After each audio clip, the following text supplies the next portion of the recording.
Ladies and gentlemen, please take your seat. The W.E.B. Du Bois show will be beginning shortly. Please take your seats. Thank you.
And now, ladies and gentlemen, the W.E.B. Du Bois session will be beginning. And here is your host, Bree Jackson. Good afternoon. Thank you all for coming. We'd like for this to be an intimate conversation, so if you don't mind, we'd love for you to come up closer, try to fill in some of the seats up front so that we can have a discussion and have a close-knit, intimate conversation. But I'd like to thank you all for coming and joining us today. For this W.E.B. Du Bois session. This is a signature event for NABJ, and this year's topic is a critical one. My name is Bree Jackson. I'm a DC correspondent for NBC's news channel. Thank you all for coming.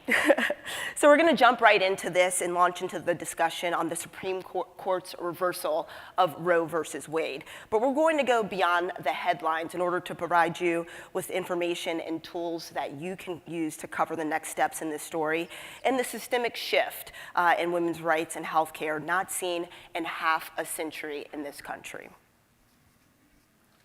We're also going to focus on how this change was well beyond abortion rights, or goes well beyond abortion rights for women and birthing people, and arguably could trickle down into civil rights as well as voting rights. Now to our panelists. I'd like to introduce you to Marcella Howell, who is the founder, president, and CEO of In Our Own Voice, National Black Women's Reproductive Justice Agenda. Ms. Howell has over 40 years of experience advocating for women's rights, reproductive health, and justice in women's empowerment. She leads the only national Black women's reproductive justice organization which focuses on lifting up the voices of Black women leaders at the national, regional, and state levels. Ms. Howell, welcome and thank you for joining us. Thank you, Bree. If you guys don't mind giving her a round of applause. And thank you, everybody else. All right, I'd also like to introduce you to Lupe Rodriguez. She joined the National Latina Institute for Reproductive Justice as its executive director in February of 2021. She's been a leader in the reproductive rights, health, and justice movements for close to a decade and a half, previously working as a vice president of public affairs at the largest Planned Parenthood affiliate in the US at Mar Monte. Ms. Rodriguez has a degree in neurobiology from Harvard University. Please join me in welcoming Ms. Rodriguez. Thanks so much. All right, so now as we get into this conversation, we have a lot of facts and polling, pollings to share. So we have a QR code available for reference. And for all of you in your audience, you'll be able to ask questions. And so I'll have a Q&A time for that. Now to Marcella, we're going to begin with you. Okay. Help guide us through some of the realities of the ruling that struck down Roe versus Wade and the facts behind the impact of that. Okay, thank you very much, Bree. First of all, I want to say, most people have said this is the first time that rights have been taken away from us ever. And Bree and I were talking about that because if you remember the Voting Rights Act, big sections of the Voting Rights Act were also struck down by the Roberts Court, which essentially were rights, that is the ability of people of color to vote.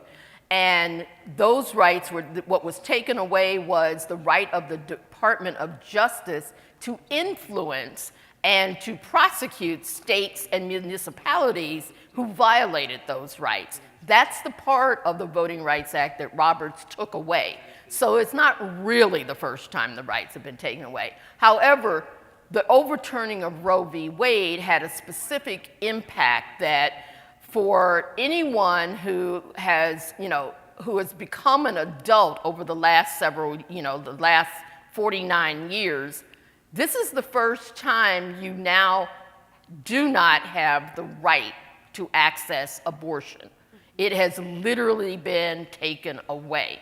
And that is something that has impacted a lot of different states. You see that there are now a number of states that have actually, in their state laws, banned abortion access, abortion care, and that people who live in those states are now living under a more oppressive government where if they want abortion care, they have to travel outside of their state.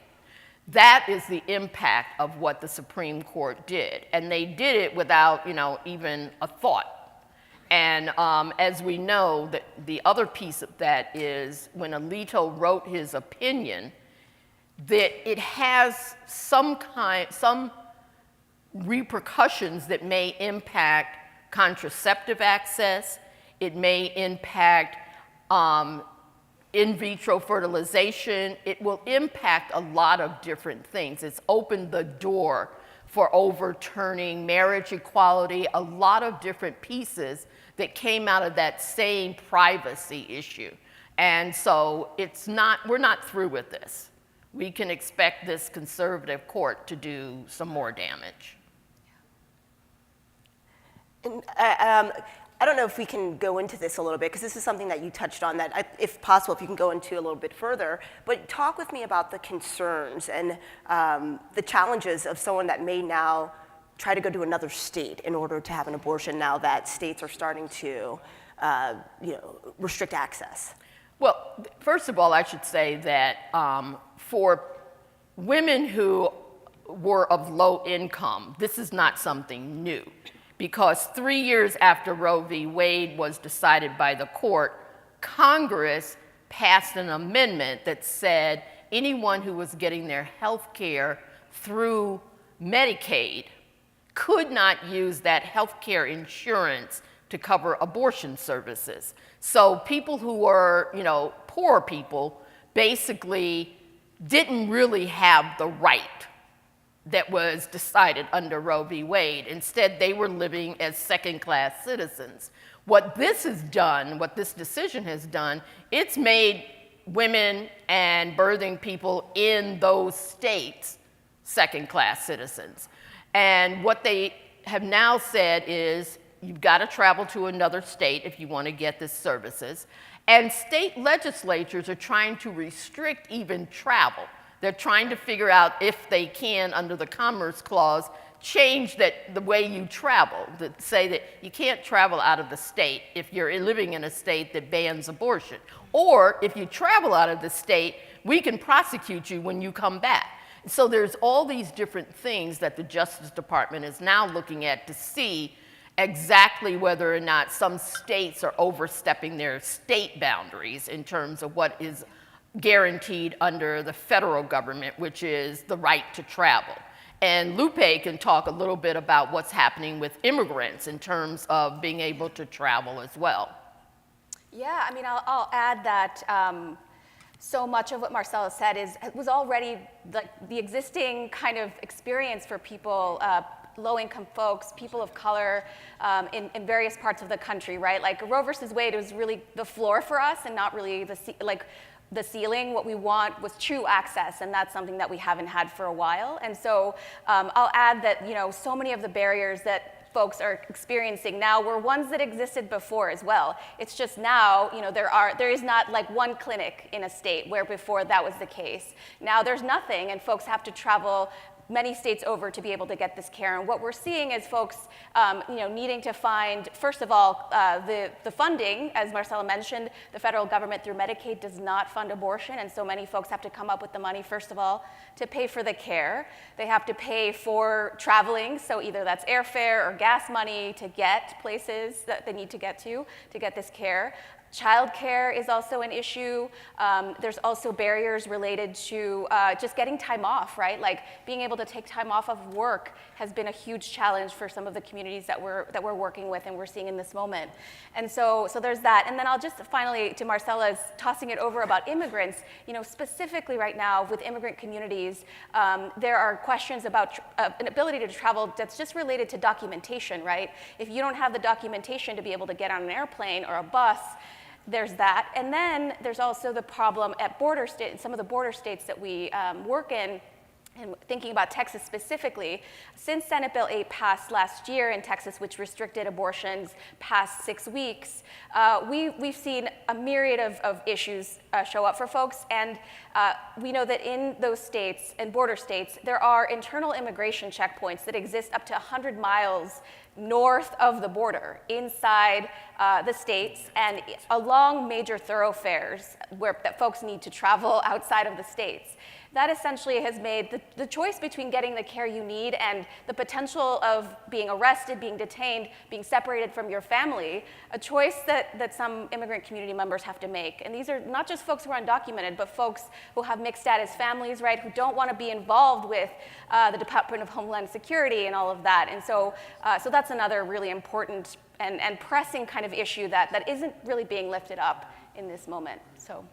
And Lupe, can you, I know you have a lot of information to help share with the audience about this, so I think this is a great time to go into some of the slides that you have. Absolutely. So, one of the things that, to kind of get us back into the topic about how this ties into voting and voting rights in this moment, Marcella made such good points about the fact that our rights have been curtailed for a while in terms of voting access.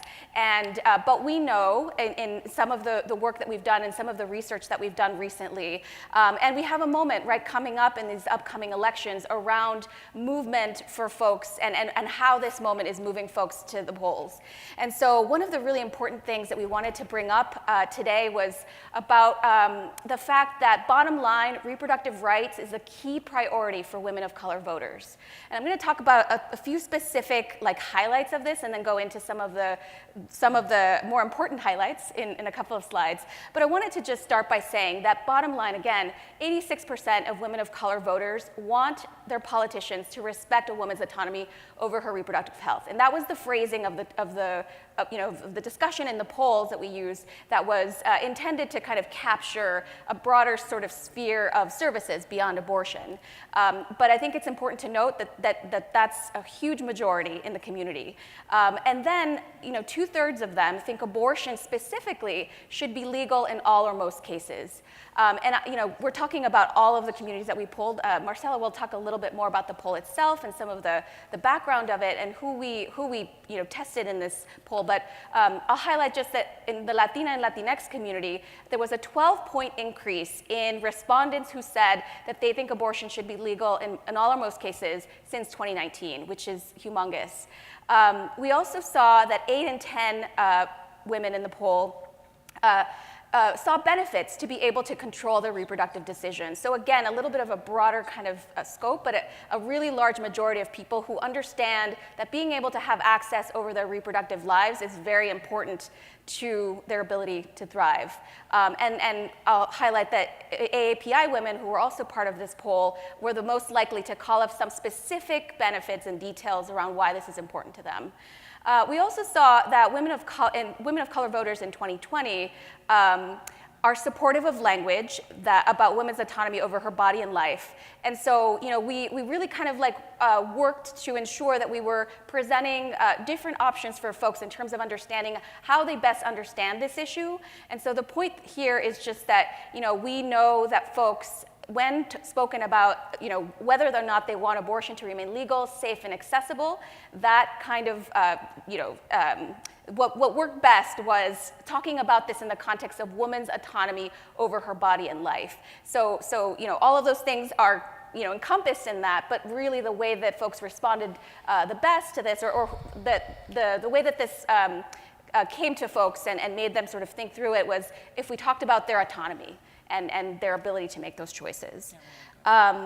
So I'll dive in a little bit more about this question of candidates and what our communities want out of their candidates. And again, this respecting their autonomy over their bodies and their lives.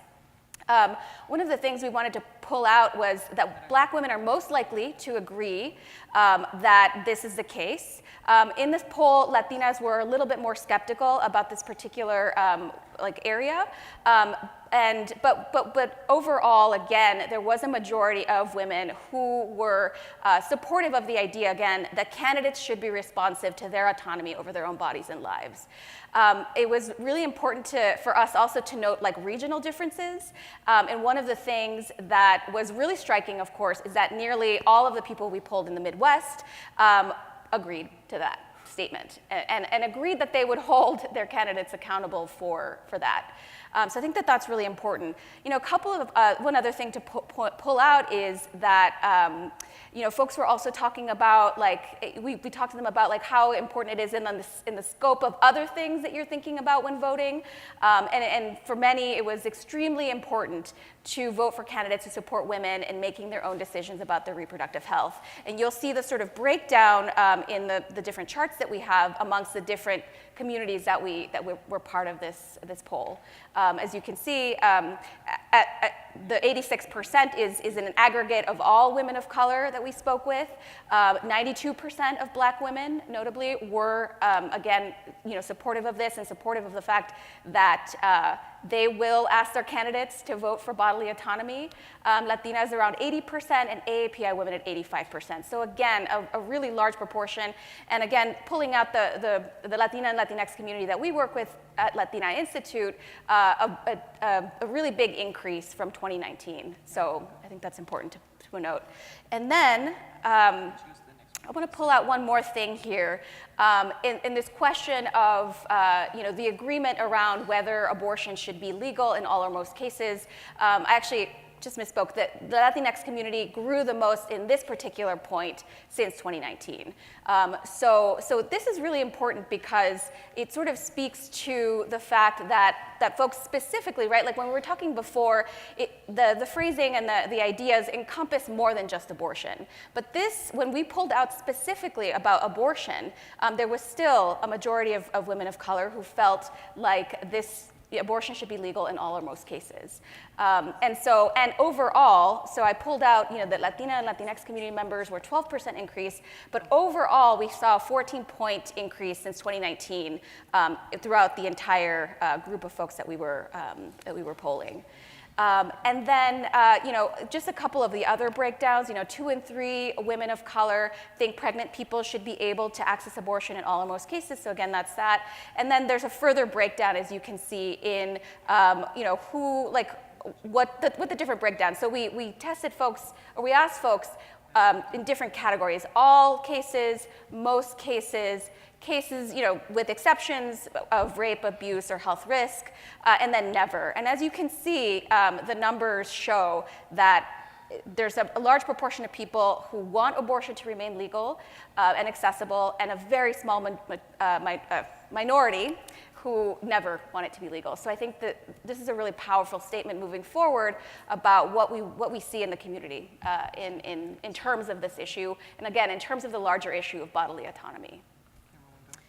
Well, thank you so much, Lupe. That was a lot of information to digest. Yes. So I think this is a good time for us to open it up for Q&A so that you can ask questions about some of this information that we just went through. We'll have someone coming around to pass you the microphone, so just put your hand up and we'll make sure to get to you. Hi, good afternoon. My name is Joey. I work in digital comms for the ACLU in Florida. So much of what is being discussed here is part and parcel of the work that I'm doing right now in terms of our response to the Dobbs decision. I guess I wanted to come at this question in a few different ways, but let me just land the plane, Rose. I guess the main part is how do we message to communities who might be hesitant to, and I'm going to be very specific about men. Men, how do we message to men who might be on the fence about the idea that a person should have the right to decide what to do with their own bodies, regardless of how they identify gender-wise?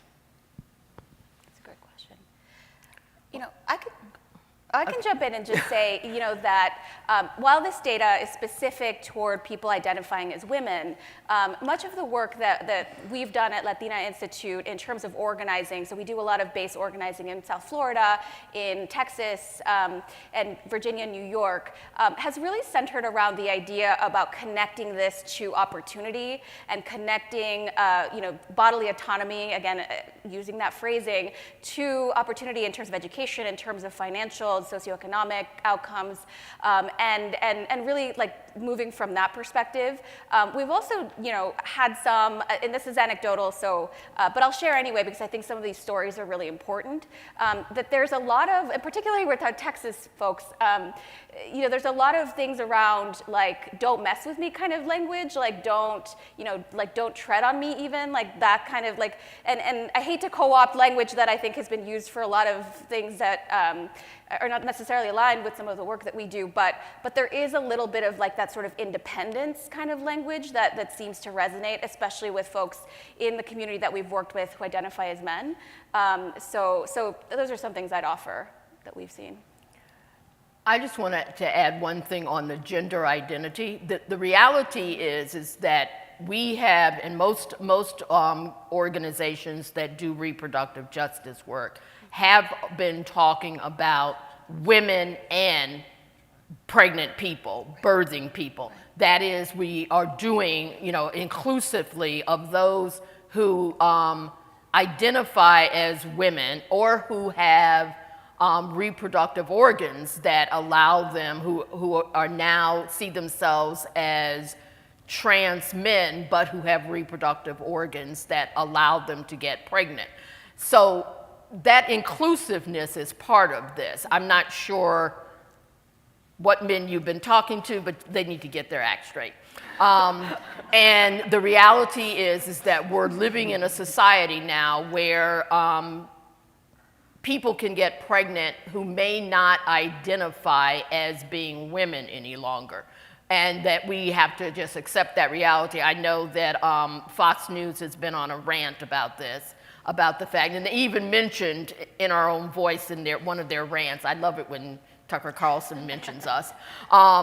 and about the fact that we use the term birthing people. And the reality is that reproductive justice is very inclusive in identity, and that's a reality of life, and that these are also people who are looking toward abortion access, medical access, and that we have a lot of doctors and medical professionals who don't understand how to treat trans people, and that it's important that they learn. Yeah. Any other questions? Can you hear? Hey, I'm Vanessa Williams from the Washington Post. My question is, I wonder what you all think about, there's, of course, been a crush of stories in the press, starting back with the leak of the memo and certainly after overturning. So I'm just curious, what did you think about those stories, and what stories are we missing that we should be looking to tell in the, as we go forward? Thanks. Well, one of the things, Vanessa, hi, how are you? I'm glad to see you here. One of the problems that happened with the leak is a lot of people thought abortion was banned because of the way it was being written about. And we, with our partners, went through a lot of putting up billboards that said, abortion is still legal in Louisiana. Abortion is still legal in, Texas we didn't do because it wasn't. Abortion is still legal in a lot of other different states, at least for that time period until the final decision came down. And the stories I think were missing there, the reporters like to write about these horrendous stories, like the 10-year-old who had to go to another state because she was raped. There are also, and that's a horrible story and it needs to be written about, but we also have to write about stories of just everyday people trying to access health care under these circumstances. We are literally living in a country now where there are, I don't even know how many states at this point, but we can go up to probably 26 to 29 that can ban abortion access, which means your rights to control your own body have to do with geography. That's a story. That's the story that really needs to be told. That's the story that turned out voters in Kansas to reject that ballot initiative. 60% of those people who came out rejected that ballot initiative. And it meant unaffiliated people came out who don't even get to vote in a primary, Democrats, Republicans, because if you look at some of the candidates that got, that won in primaries, clearly a lot of Republicans voted against that ballot measure as well. And I think that story is going to resonate. It has energized people across this country. It was bad enough that the decision sort of like turned out a whole bunch of new people who are out there. We're now talking to all kinds of people. We're not just talking to ourselves anymore in the RJ movement. We are talking to a lot of new people who just want to know what they can do. Right. And the answer is vote. We've got to be able to put people in office who are going to protect these rights, who know it's wrong, know what the Supreme Court did was wrong, and should never have happened, and that know that this is going to be a long fight. This is not going to be, a short thing. This is going to be a long, concerted effort to get back the rights that we had. I think that's such a good point. I want to add to what Marcella said about stories that have been missing related to who is having abortions and who has abortions. I think it's really important to note that 60% of people who have abortions are already parents. Right. I think that story isn't being told. That folks who are getting abortions come from all different walks of life. I think it's really important also to lift up and fight against myths, frankly, that exist around who has abortions, how many abortions, all of these things. And because, as Marcella said, so many of the stories, at least that I've been been seeing as well, focus on those like really egregious cases of folks with miscarriages or younger, really girls. And so, so I think that I think is really important. I'll also pitch again, like the story about immigrants and immigrant community members and the special barriers that they're facing right now. I think, and adding to that, like this myth that folks are now able or like are finding ways to leave the states that, that have banned abortion and are going other places. I think that's, at least in our experience and what we've seen, created a bit of complacency in terms of community members thinking, oh, well, folks are just able to go somewhere else. They can it's just not move. a big deal. And I think what we've seen is, telling someone in southern Texas, in the Rio Grande Valley, that they have to go to California or to even New Mexico is, you might as well tell them they're going to the moon, right? Like, it's just all of the myriad things that folks have to travel. And so one of the things that we've been thinking about a lot is like, how do we connect folks in the media to tell these stories, to be able to see someone who's facing this challenge of being able to get this care and having to leave, just really like the face of what this looks like for someone. So I think those things are really important right now. And certainly again, like I think there's something here around, especially with these elections that happened recently, not only in Kansas, but in San Antonio, in like local jurisdictions, folks came out when they got the chance to do popular voting on this, came out in mass to be able to say that that abortion is popular, that abortion is needed, that they don't want bans. And I think following up on some of that and following through like where folks are on this, I think is going to be really important as well. Oh, in the back. Hi, can you hear me? Oh, that's loud, sorry. I'm Yoshi James. I'm a photojournalist at the San Francisco Chronicle. Thank you for being here. I'm trying to figure out ways to document this and keep this story in the forefront. Speaking of California, if Governor Gavin Newsom, who's a Democrat, fails to win the re-election, and a Republican comes in, is California in danger of having abortion rights overturned? I think that, I used to work a lot and work in California. I think it's going to take a change in the state legislature to do that, because the reality is the state legislature is pretty heavily supportive of abortion rights.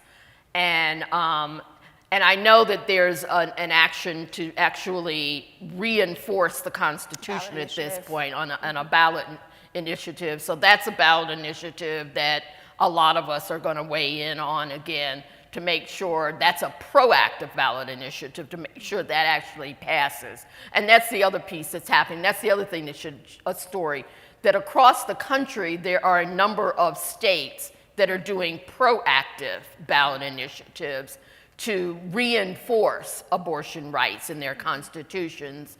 And that is a story that should happen as well. It wasn't Kansas trying to take it away and got defeated, but the proactive pieces, because in the past, we've always been told, let's not, we've got Roe, let's not, try to do more, let's not try to get a ballot initiative, what happens if we lose? Well, now it's called, let's test it in whatever state we can test it in, because we've got to show that momentum and that support. So that I don't think Newsom losing would change that. It's the state legislature that is really the problem here in some of these states.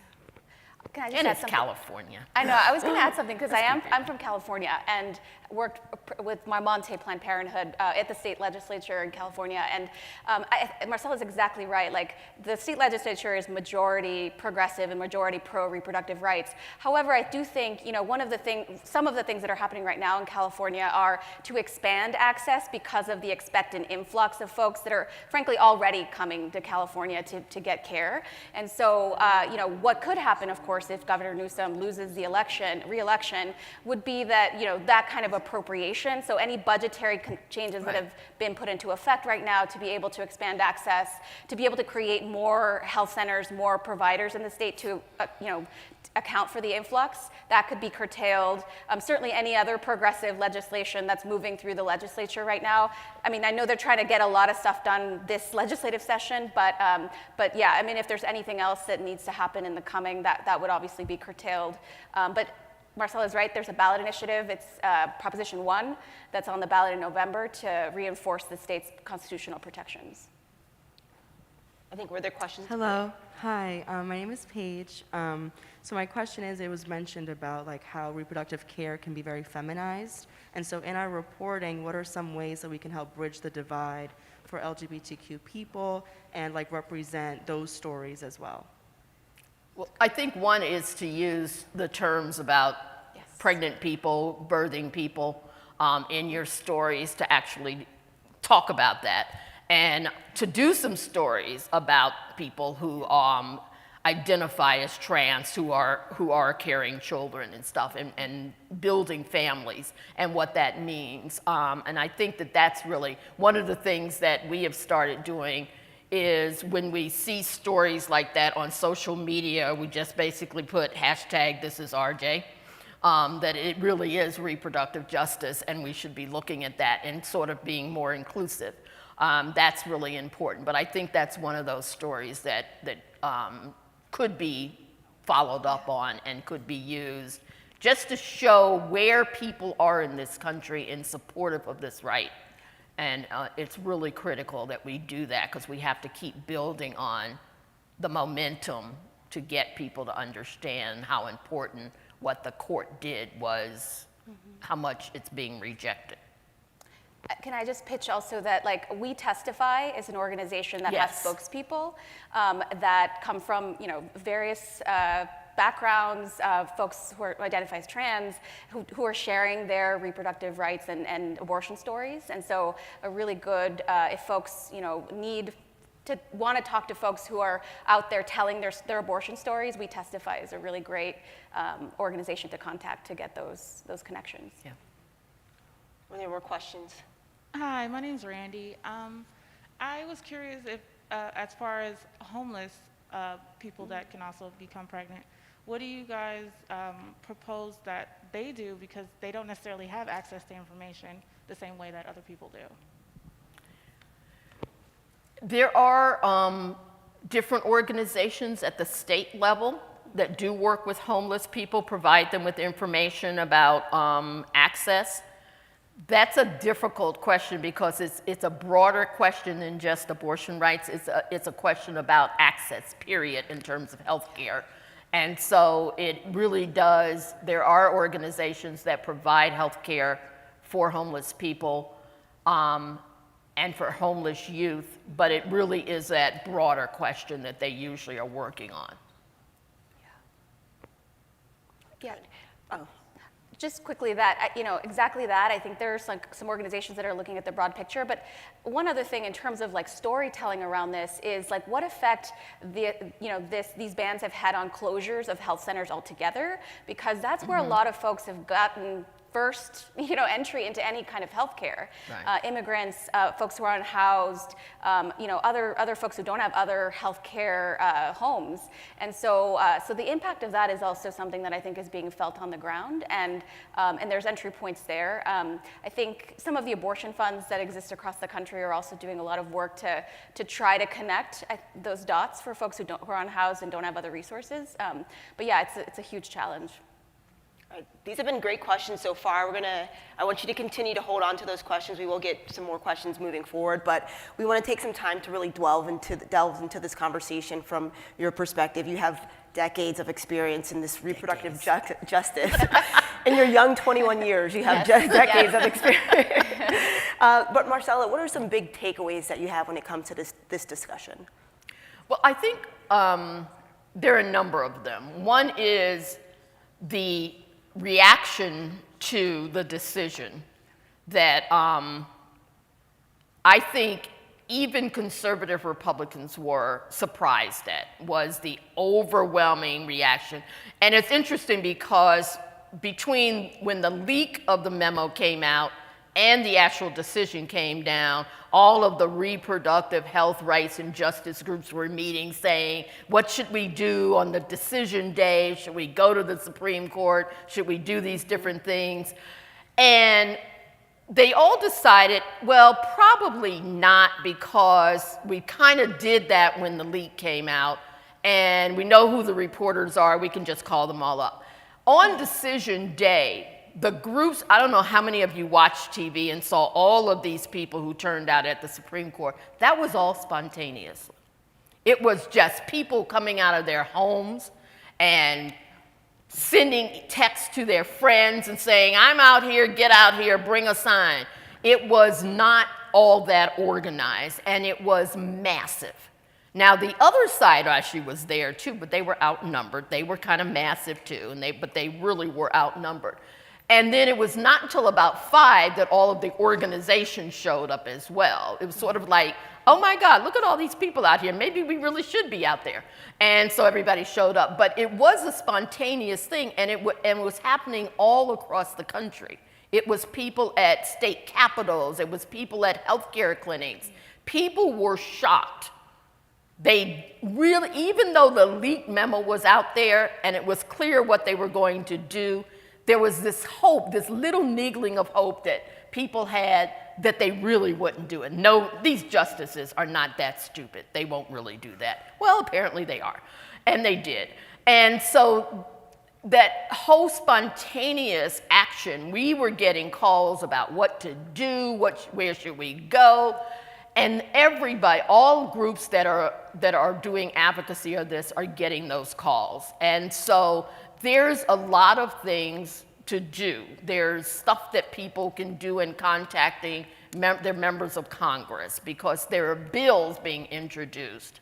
And the biggest holdup is the Senate side, of course, because the Senate side has all these, really, I don't even know how to call, really antiquated laws about the fact that they need 60 votes just to move legislation forward. That's the filibuster.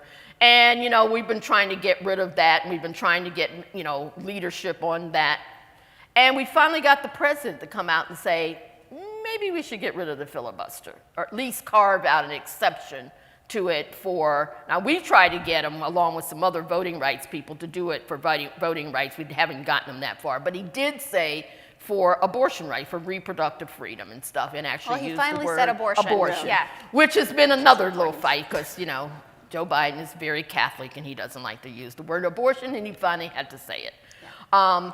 Which, now you may think that's no big thing. He was saying reproductive rights. No, saying the word abortion is also important in your stories, to make sure that people understand what the procedure is we're talking about that they took away.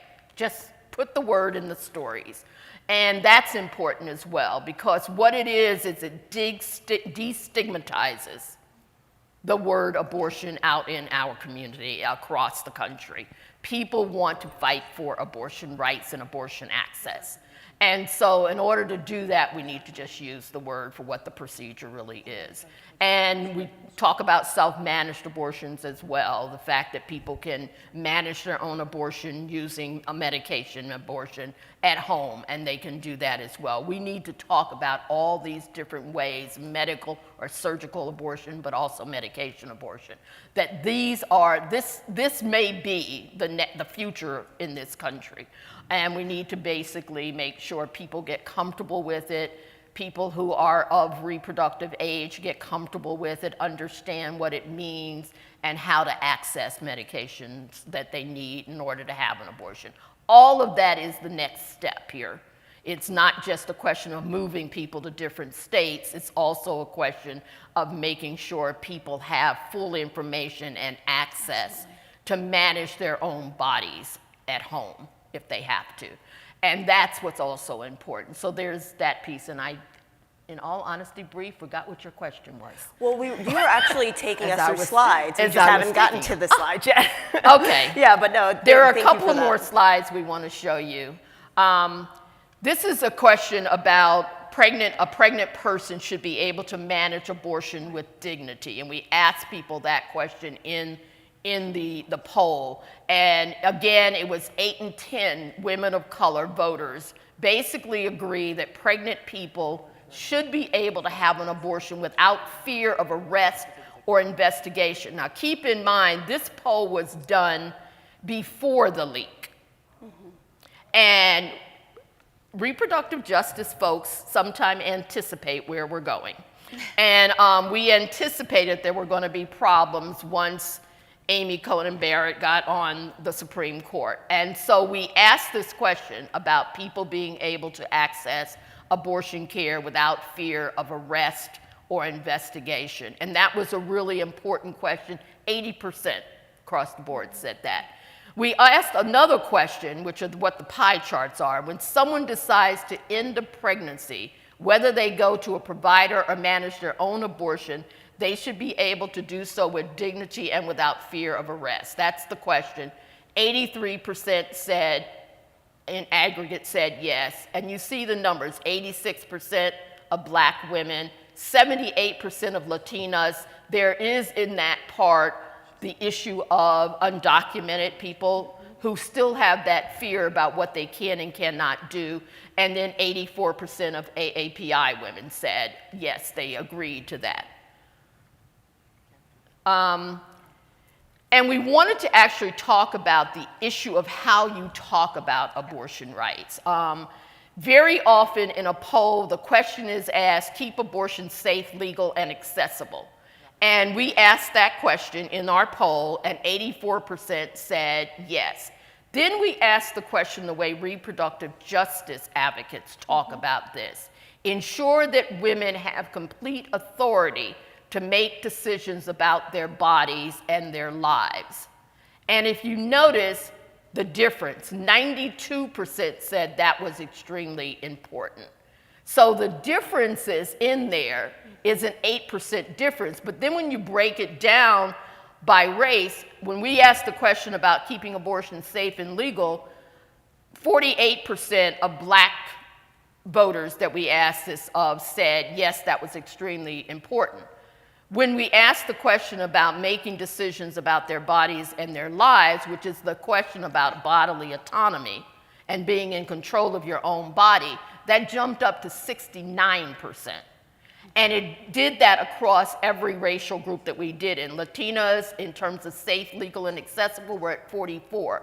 The question about decisions about their own body, it jumped up by 59%. And the reason we asked that question that way is because when you talk to women of color, it is not just abortion rights. Right. It is a question about also being able to have children and to raise your children in safe and healthy environments. And if you think about over-policing in some communities, if you think about the ICE in some communities, if you think about some cultural issues in some communities, what you are getting at is how women of color view abortion in the context of their overall lived experiences. That's how reproductive justice was framed. It was reproductive rights plus social justice. It looked at issues around housing, environment, education, all these different things that factor into the lived experiences of women of color. It was not just, it's not pro-choice abortion rights. It's overall, it's the right to have children, the right not to have children, and the right to raise your children in safe and healthy environments. So it does make a difference, and we wanted to show that it made a difference in how you framed it. And we've been talking to members of the Congressional Black Caucus, the Congressional Hispanic Caucus, and the Congressional Asian Caucus about this framing and why it makes a difference in how they talk to their constituencies about it. And then the last question was about elected officials. Women of color voters, and again, these were all voters, want their elected officials to understand how white supremacy impacts their lives. And so we wanted to test that question. And if you look at it, 79% of women of color said yes. 90% of black women said yes in terms of white supremacy. 68% of Latinas So it was a little lower, but still a majority. And 78% of AAPI women said yes, that white supremacy does impact their lives. And again, that's not just, confronting a racist in a meeting or in a demonstration. It's also about how racism impacts education, how it impacts housing, how it impacts how you live your everyday life. And that's what we were getting at here. And again, this is something that most candidates don't understand. It's clearly something that Justice Roberts didn't understand when he gutted the Voting Rights Act, but he's learning it. But he didn't understand it then. He basically said we didn't need all these things because so many things had changed. And you go, clearly you are not talking to women of color voters about things being changed, but that's what it was. So I wanted to actually talk a little bit about that. And the only other thing I want to tell you is our methodology when we do this poll. This is the second poll we did. We wanted to make sure that we were talking to registered voters who reported they voted in the 2020 election. This poll was done in the spring of 2021. We conducted it online. We took all the people and we actually matched them against the voter file to make sure they really voted. So we were doing voters. And we also did it in 5 different languages: English, Spanish, Korean, Mandarin Chinese, and Vietnamese, in order to make sure we were getting enough of the Asian American and Asian Pacific Islander people. And they could choose the language they wanted to do it in. And those are the numbers that we use. We actually polled 1,617 women, and it broke down in this regard with, basically we wanted to make sure we got at least 500 of each racial ethnicity. And that's basically, I won't do more details in that plus and minus, pieces. But if anybody's interested in that, I can give them all that too in terms of the methodology. But we wanted to make sure that we were doing a fair sampling of who we were polling and in different languages. And this is the second time. The first time we did it was in 2019 after the 2018 election. So that's it. Perfect. I think this is a good time to continue the conversation. So if you do have a question, please raise your hand. If you don't mind, I'd like to ask a quick question first, too, but we want to make sure we get those mics out to people, because you brought up a good point. I remember the morning that the decision came out, I was standing in front of the Supreme Court, we were waiting for the decision, and there were people on both sides of the debate, out there strong. Each day they were coming out as we were waiting for this decision, and towards the end of the evening, when organizations started coming out for those who are in support of abortion, after the decision, we did see the energy shift, and people were upset, more people were angry, and then people who did not want, who were against abortion, they went home because to them they have their win. So I guess my question is, we're still 3 months away from midterms. Do you believe this energy will continue? Is Kansas an anomaly? It was the first time really voters got a chance to respond to the Dobbs decision, but in your experience, do you think that energy will continue for those who support abortion? The short answer is yes, I think it will continue. We've seen, and the reason I think it will continue is I watch polls a lot. I love polls, I like crosstabs, I love all that kind of stuff. And I started looking at candidate races to see if the numbers shifted after the Kansas vote.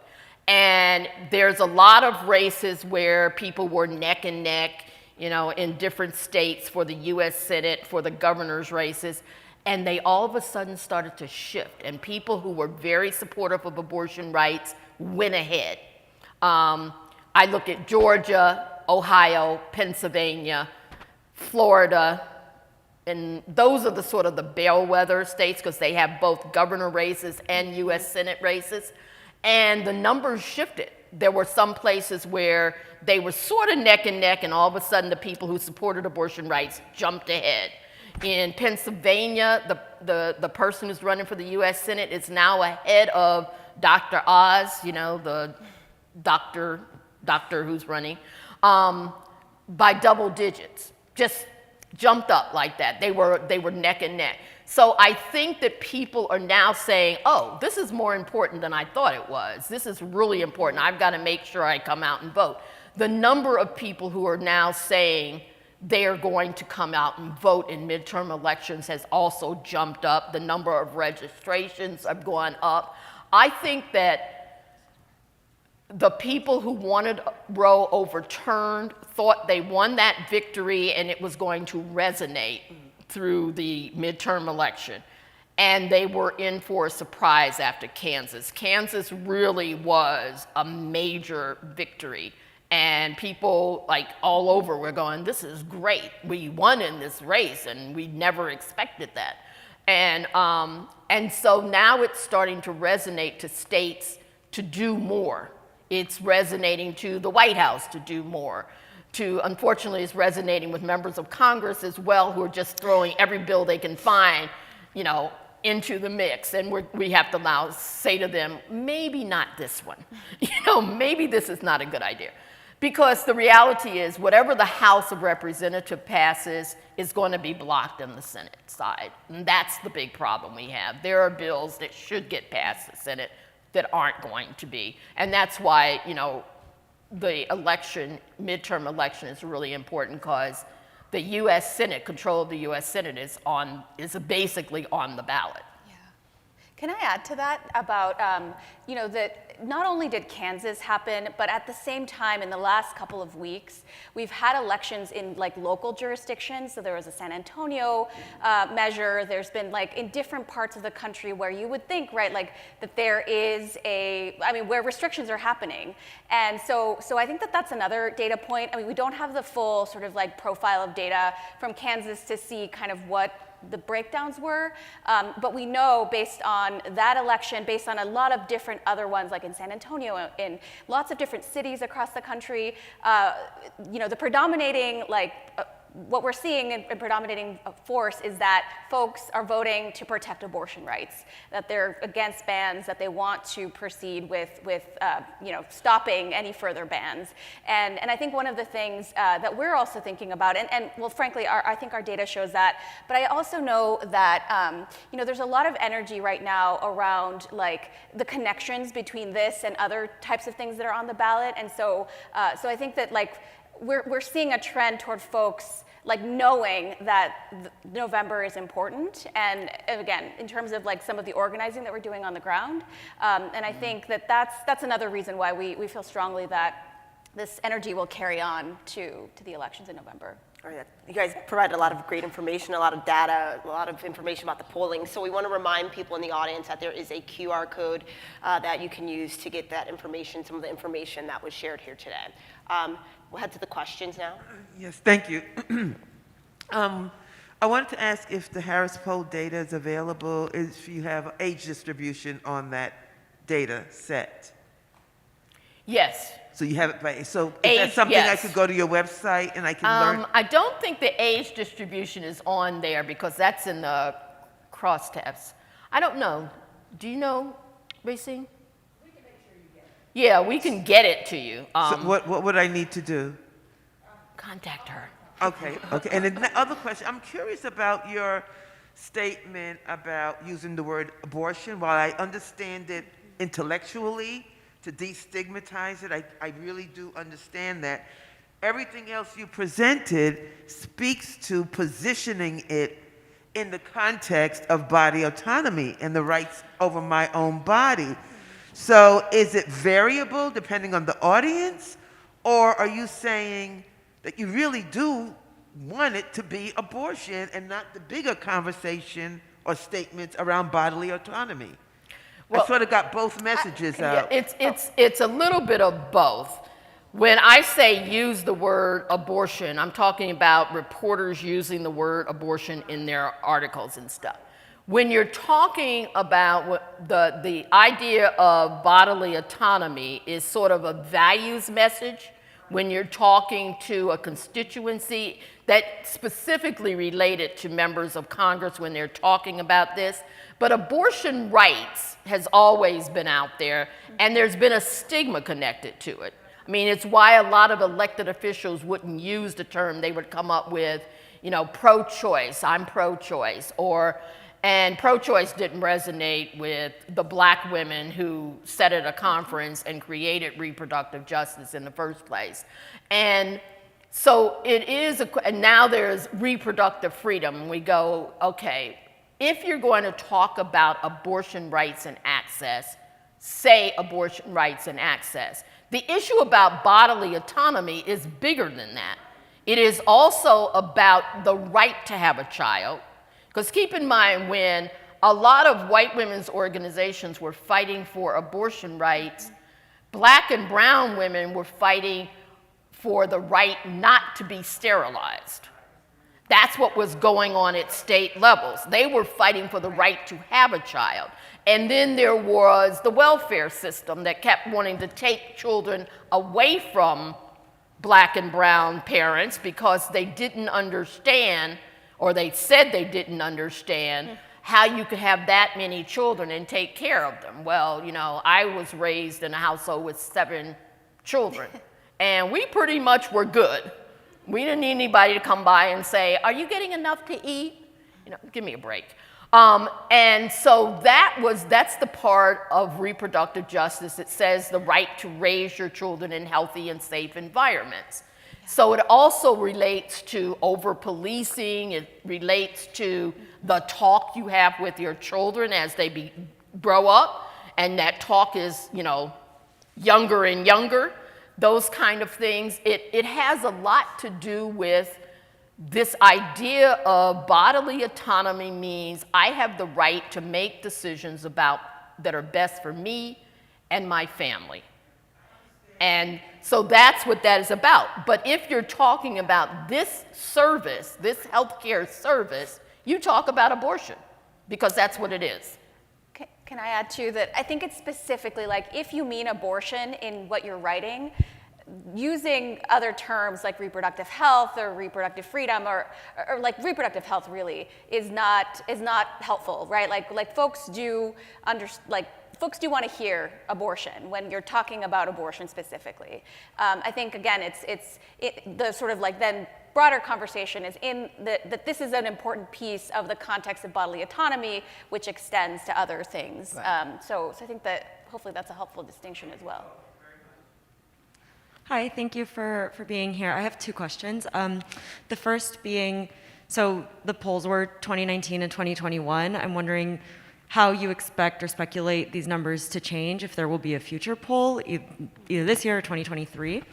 And then my second question is, seeing that, you know, Latino groups are like the lowest in most of these numbers, how are you turning, if you are, to cases like Argentina and Colombia and Mexico, where these fights were won very, very hard and against like a lot of like religious history. How are you turning to those as models of organization in these communities in the U.S.? Should I start with that? Yeah.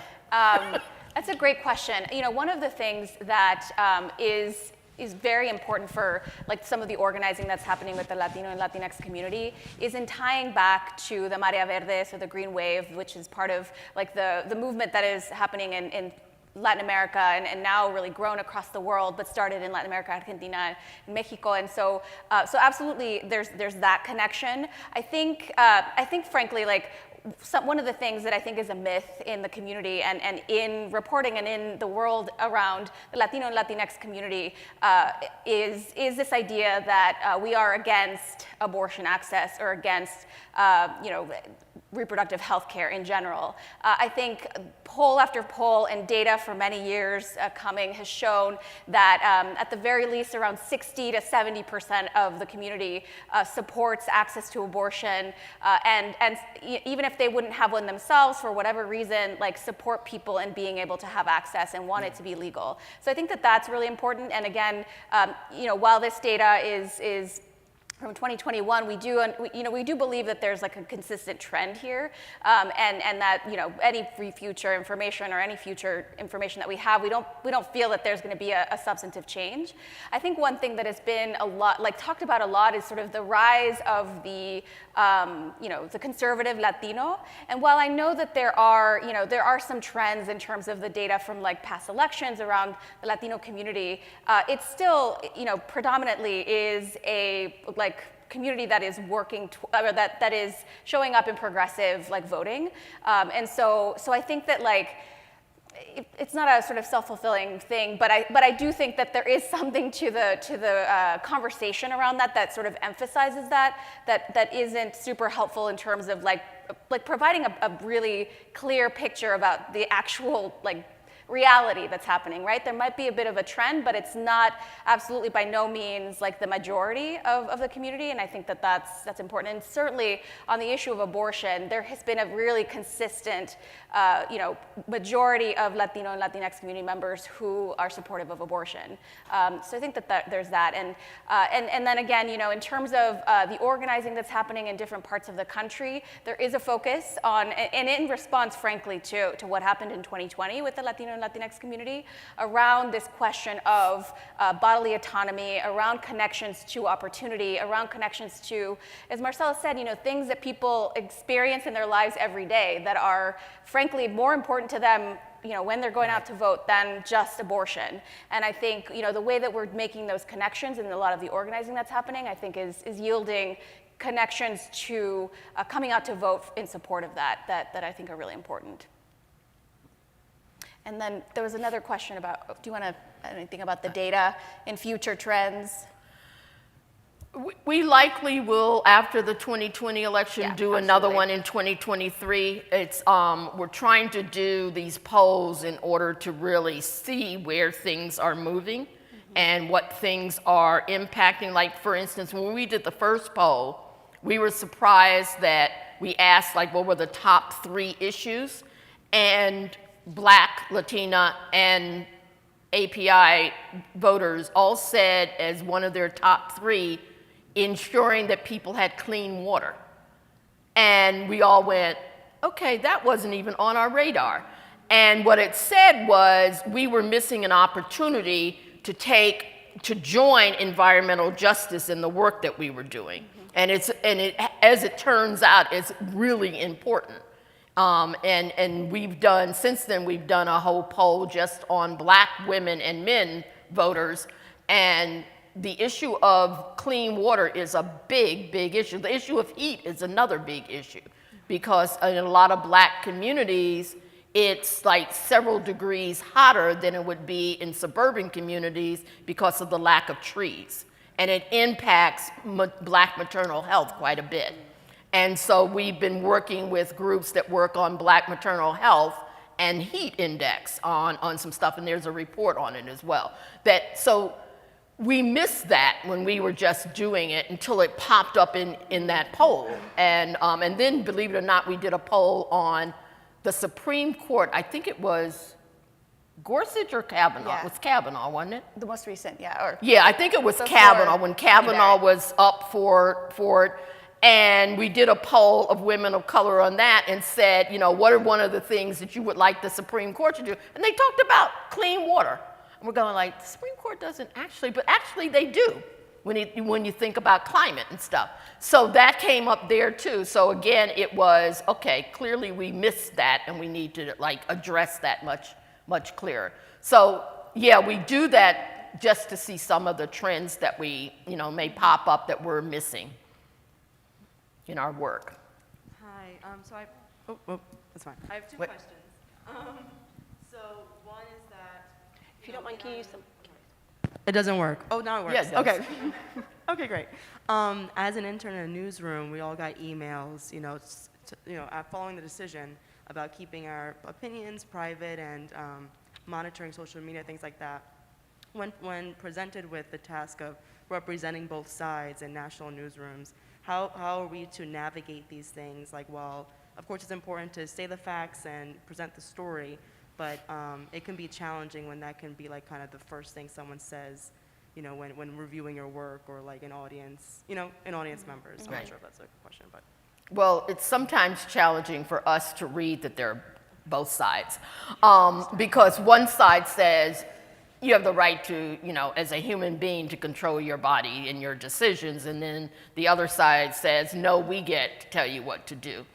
To me, that's not both sides, but I know as a news person, you have to like act as if it is and sort of balance it out. But the reality is that what we've got are people telling us what we can do, and as Black women, we've lived through that, you know, for generations, other people telling us what to do with our lives and stuff. And so we never saw that as both sides before until you got into this battle around abortion rights and stuff, and all of a sudden there's both sides.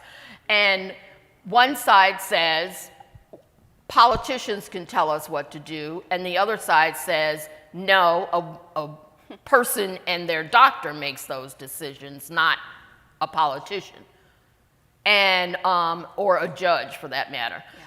And so I think there's a way of talking about these issues where it's a balanced report, but it doesn't necessarily, it's like, remember when Trump said something about there are great people on both sides when we were talking about Charlotte?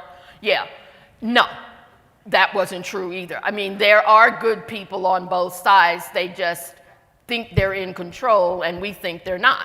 And I think if you told a story, you wrote a story like that that said, you know, they think politicians should tell women what to do with their bodies, and women think, no, they shouldn't. Then that would be a balanced story. But to imply that somehow, you know, politicians are in charge of everything, they're not.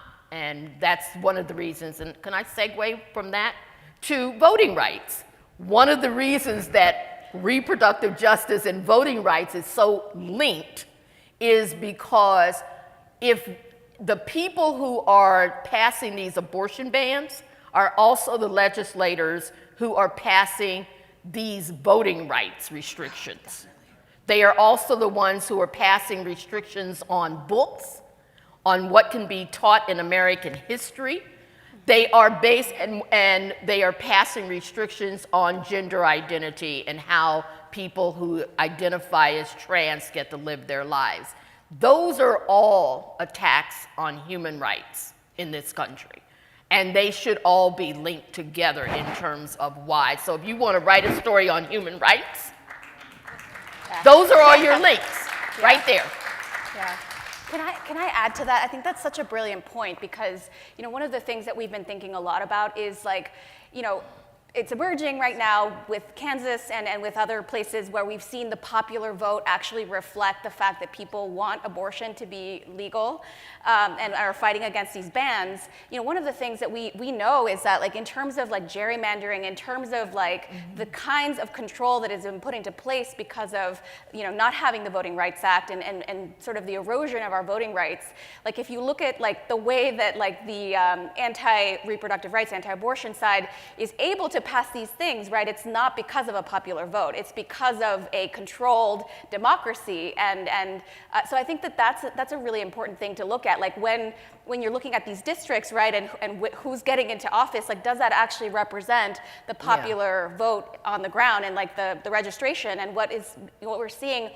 Again, when folks have local level access through ballot initiatives, through other kinds of local initiatives, to show a popular vote on this issue, I think that discord is there. And then I'll just add one last thing about that question about like, you know, how, you know, one of the things that we keep thinking about is stories, right? Like presenting a true story about people who are experiencing the effects of the ban is a great way to get past any kind of like question of like, is this biased either way, right? It's just really representing the reality that folks are existing in, and such a good way, I think, to grow consciousness around like what impact this is having without, you know, there's no question to the fact and lived experience of someone who's experiencing what this affects them, so.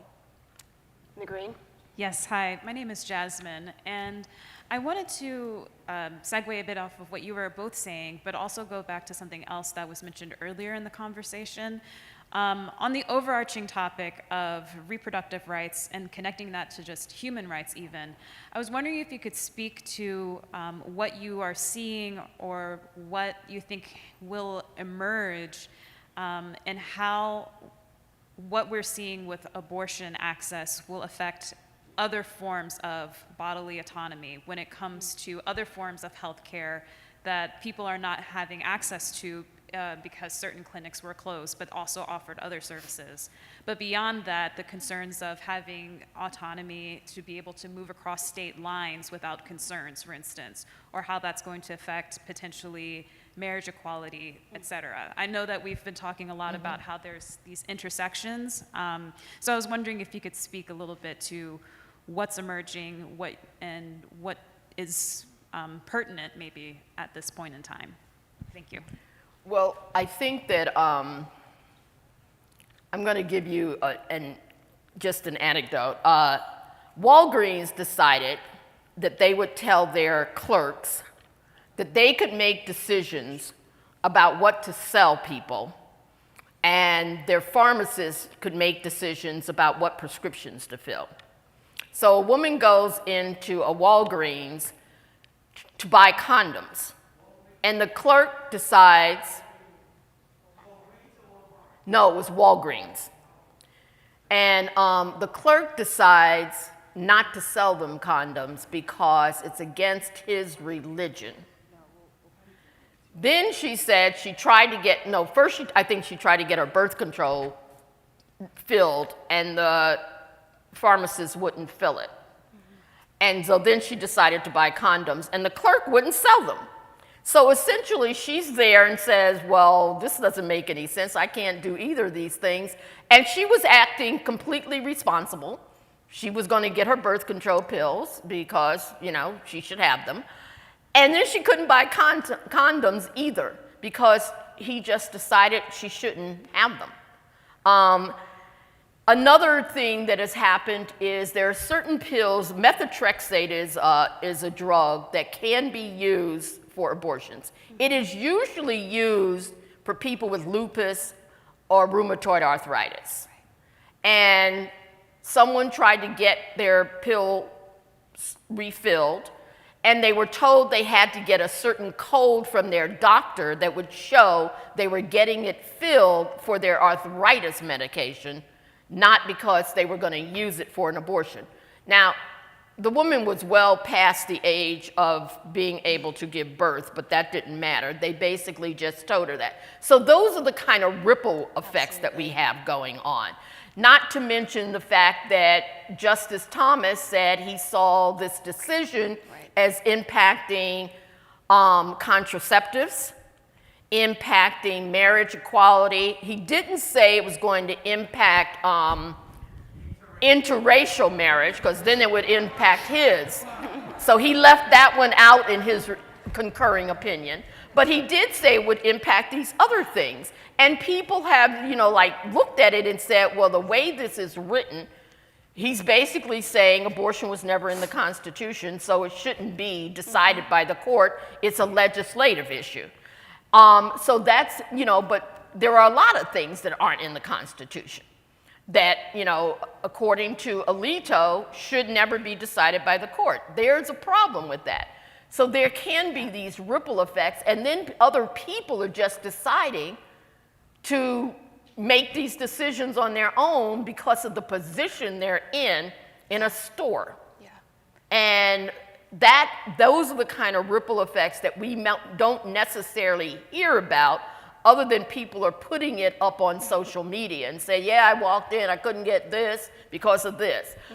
And those are the kind of things, those are the stories that we really do need to hear about, because it's not just about abortion. It's, again, those are all those bodily autonomy issues that, you get to make those decisions and somebody else is telling you don't.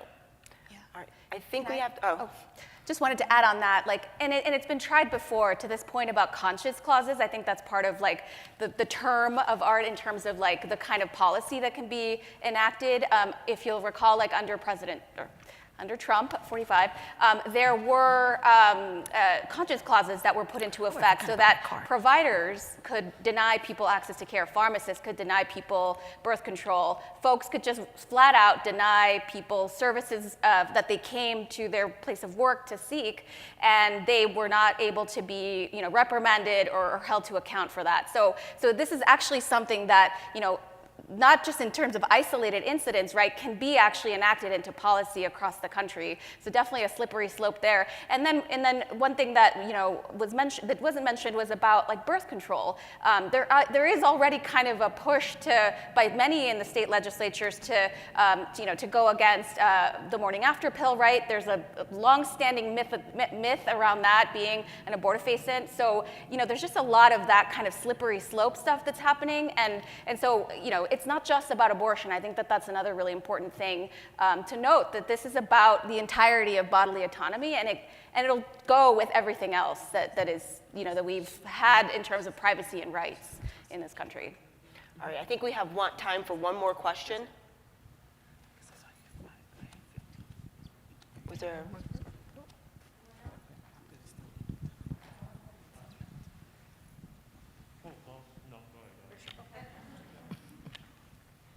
Hi, how are you? My name is Brittany Hardy. So I know that we talked a lot about voting and how voting is very, very important. But if we go back to when President Obama was president, and I voted for him, I still love President Obama, but he actually had the power to codify legislation so that we can still have abortion rights till today, but he did not. And we all came out and we voted for him. And so when Roe versus Wade was overturned, AOC came out and she said, we have to do more than voting. Voting can't just be our only solution. And I totally agree with her. So I came here to just see what else we can do other than to just get the answer to vote.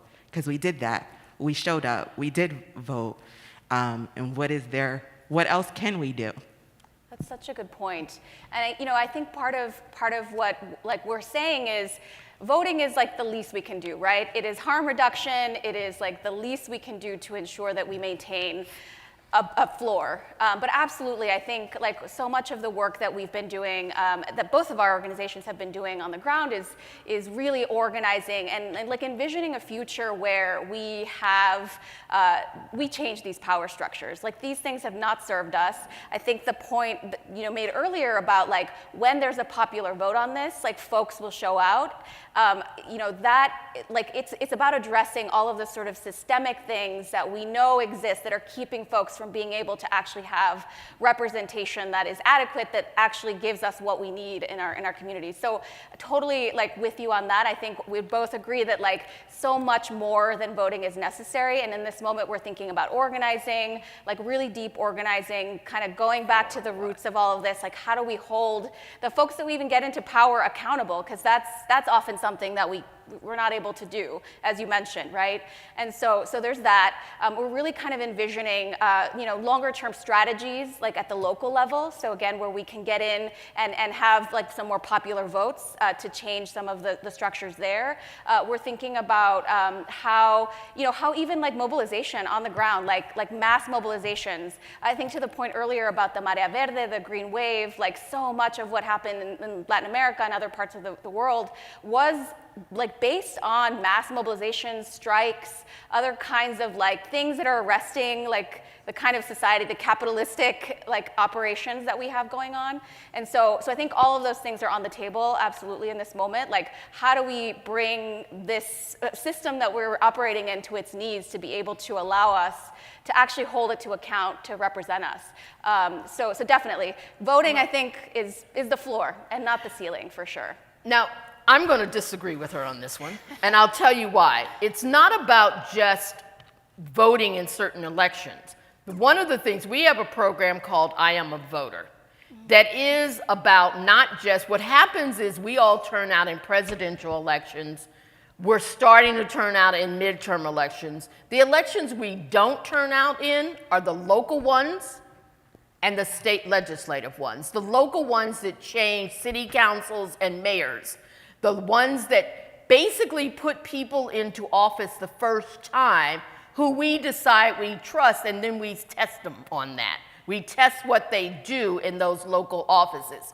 If you remember all the taking to the streets after George Floyd was murdered, and all of that work that went on around mobilizing people, and then people didn't vote in those local elections. So all the stuff that they wanted about transferring funds out of the police departments into social services didn't happen because they didn't put people into office to do it, to make it happen.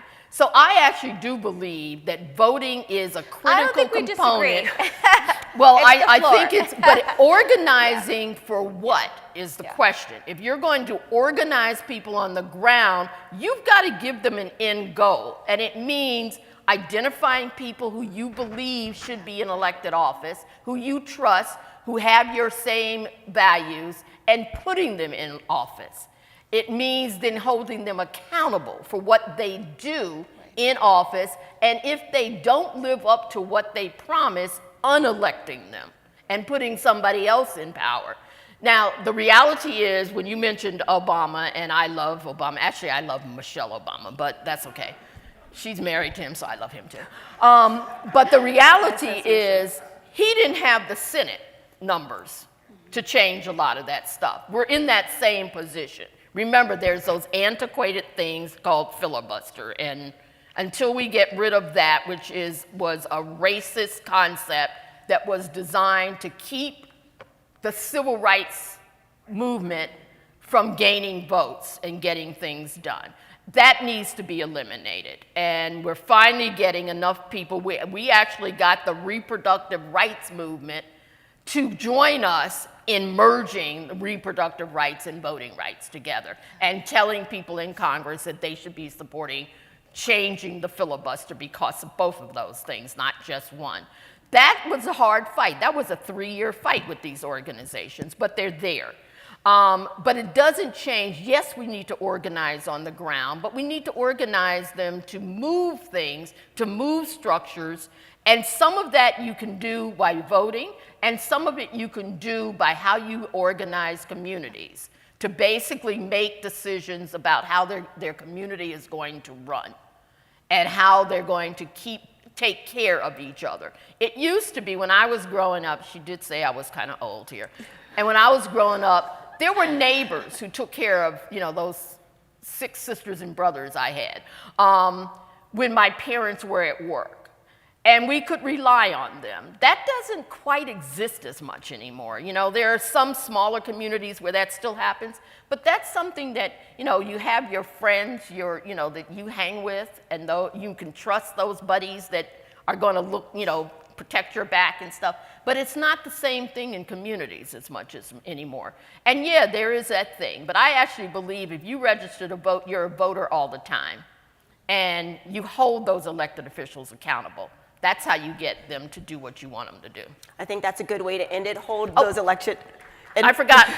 There is a card in your bag that is our Black RJ pledge on the back, and you should all have them in your bag if you're registered. The QR code goes to our website, and you can sign the pledge. It's a pledge basically on reproductive justice. All right, perfect. Thank you. And there's a QR code up there. Thank you so much to Lupe Rodriguez and Marcella Howell. Thank you, people. We want to thank you all for coming. We hope you feel better prepared and more well-informed, and to continue to have this important discussions in your community. Thank you for joining us for the W.E.B. Du Bois session. Thank you.